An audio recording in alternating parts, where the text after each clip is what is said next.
सुमन, हाँ ये लो दिवाली की शॉपिंग के लिए पैसे। और हाँ, दीपक और लड़ी एक्स्ट्रा खरीदना, सोसाइटी में घर अलग चमकना चाहिए।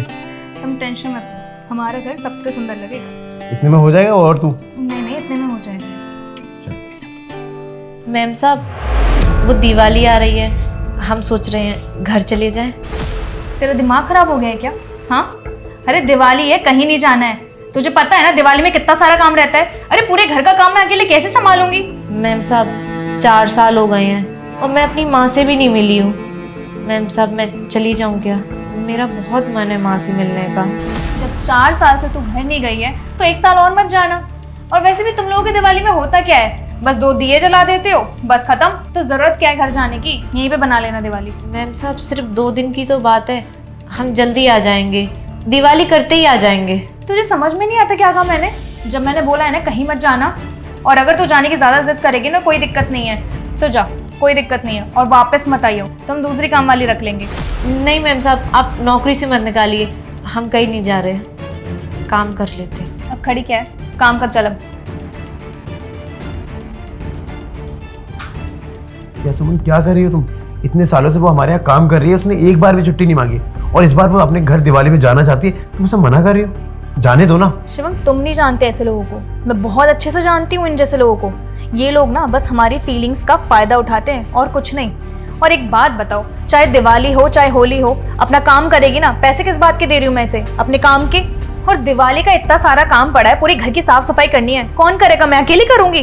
देखो दिवाली के सिर्फ 2-3 दिन है और मैं फालतू की बातें नहीं सुन सकती हूँ, समझे तुम? प्लीज तुम भी चुप रहो। इसलिए सुमन सोचो जरा, वो हमारे यहाँ सिर्फ काम कर रही है, हमने उसे खरीद नहीं लिया। उसे जाने दो ना घर, उसकी माँ उसका इंतजार कर रही है। अरे तुम भी तो जाते हो अपने माँ के पास। सुमन! हेलो माँ, इस साल मैं फिर घर नहीं आ पाऊंगी। मैम साहब से छुट्टी तो मांगी थी पर उन्होंने मना कर दिया। उन्होंने बोला काम बहुत है, कहीं जाने की ज़रूरत नहीं है, दिवाली यहीं मना लेना। पर हाँ, मैम साहब ने ये बोला था कि वो अगली साल पक्का छुट्टी दे देंगी।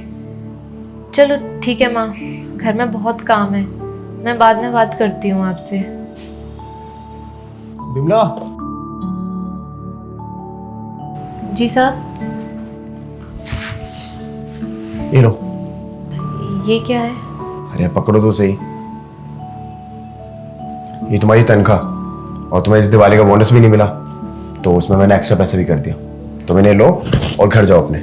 नहीं साहब, मैं कैसे जा सकती हूँ? और मैम साहब ने कहा है दिवाली पे बहुत सारे मेहमान आने वाले हैं, बहुत काम हो जाएगा, वो कैसे करेंगी अकेले मेरे बिना?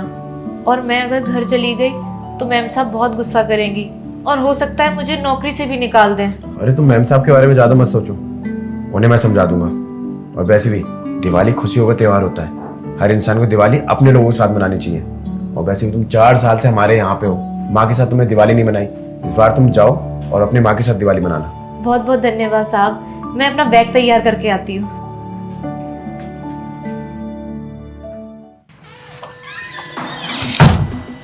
साहब हम जा रहे हैं। अरे तुम अकेले कहाँ जाओगी? मैं ऑफिस जा रहा हूँ, तुम्हें स्टेशन तक छोड़ दूंगा, आ जाओ। कौन कहाँ जाने की बात कर रहा है? वो मैम साहब घर जा रहे हैं, दिवाली है ना। क्या तू गांव जा रही है? मैंने तुझे मना किया था ना कि कोई दिवाली पे कहीं नहीं जाएगा, यहीं पे रहना है। मैं घर कैसे संभालूंगी फिर? और तुझे जाने के लिए बोला किसने था? वो मैम साहब ने ही बोला था घर जाने के लिए, इसलिए घर जा रहे हैं। शिवम, तुमने बोला था इसे जाने के लिए, लेकिन क्यों? तुम्हें पता है ना कि मैंने इसे मना किया है, फिर भी। और शिवम मेरी बात ध्यान से सुनो, तुम्हें ना घर के काम में टांग अड़ाने की कोई जरूरत नहीं है। तुम बस अपना ऑफिस का काम संभालो, मैं देख लूंगी घर का।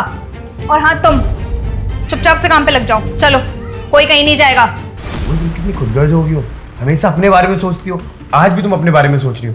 अरे उसके बारे में सोचो एक बार, वो पिछले 4 साल से हमारे साथ दिवाली मना रही है, उसने आज तक नहीं कहा उसे घर जाना है। लेकिन आज जब उसने बोला कि उसे घर जाना है तो फिर तुम मना क्यों किया तुमने? क्यों सुमन? सुमन तुम भूल गई क्या, हमारी तरह उसकी भी फैमिली है, उसकी भी माँ है, उसके पास भी भाई है। अरे उसका भी मन करता होगा ना कि अपनी फैमिली के साथ दिवाली मनाए, और तुम मना कर देती हो बार बार। सुमन, अगर बिमला कुछ कहती नहीं, इसका मतलब ये नहीं है कि उसका मन नहीं करता उसकी माँ से मिलने का, उसकी फैमिली से मिलने का। उसका भी मन करता है तुम्हारी तरह। और तुम बताओ, जब तुम्हारी माँ से मिलने का मन करता है तुम चली जाती हो ना उनके पास, या फिर उन्हें बुला लेती हो। वो बेचारी 4 साल से गाँव नहीं गई, अपनी माँ को देखा तक नहीं उसने, और जब वो इस बार जाना चाहती तो तुमने मना कर दिया। सुमन, दिवाली ना खुशियों का त्यौहार होता है, और इस त्यौहार को लोगों को अपने इंसानों के साथ मनाना चाहिए, अपने लोगों के साथ मनाना चाहिए। यही सब सोच के मैंने बिमला से जाने के लिए कह दिया। और प्लीज़ तुम भी उसे रोको मत। और आज अगर तुमने उसे रोक भी लिया ना, वो रुक तो जाएगी, दिवाली भी मना लेगी, हमारे साथ बैठ के दीपक भी जला लेगी, लेकिन वो अंदर से खुश नहीं होगी। उसे उसके घर की याद सताएगी, उसकी फैमिली की याद, उसकी माँ की याद आएगी। और तुम चाहती हो कि हम किसी की उदासी की वजह बने, तो इससे अच्छा होगा उसे जाने दो। सही कह रहे हो शिवम तुम। मैं इतनी खुदगर्ज हो गई थी कि मैं विमला को उसके घर जाने से रोक रही थी, जबकि त्योहार तो अपनी फैमिली के साथ मनाया जाता है।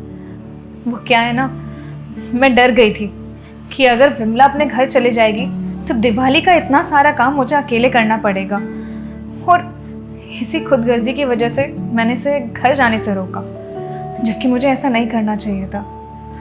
यहाँ तक कि मैंने ये तक नहीं सोचा कि वो लड़की बेचारी 4 साल से अपने घर नहीं गई है, और आज जब उसने घर जाने की बात की तो मैंने आज इसे रोक दिया।